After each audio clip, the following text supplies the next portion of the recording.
The Miser and His Gold. Once upon a time there lived a miserly man, whose greatest pleasure in life was to save his money and count it. Each day he would lock the door to his house, draw the blinds, and fetch the chest of gold coins from under his bed.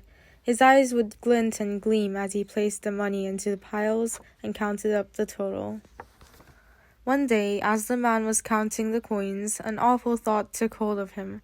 What if someone broke into his house one day while he was at market? They would surely look under the bed and find his treasure, but the old miser could not think of a better hiding place. Then an idea came to him.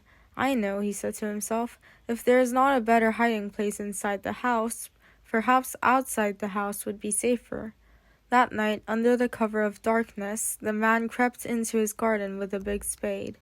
At the foot of the biggest tree he dug a deep hole, in which he placed his chest of gold. He covered the chest over with earth. Then he crept back inside, rubbing his hands with glee.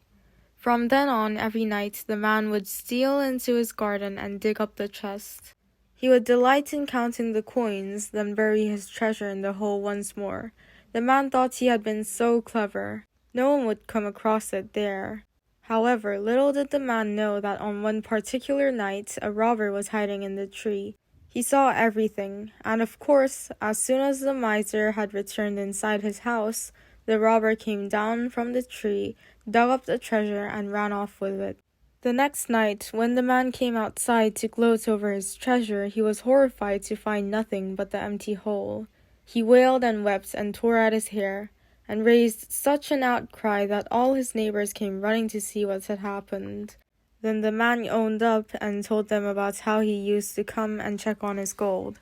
"Did you ever spend any of it?" asked one neighbor. "No," said the man, "I only counted it." "Then come again and look at the hole," said a neighbor. "It will do you just as much good.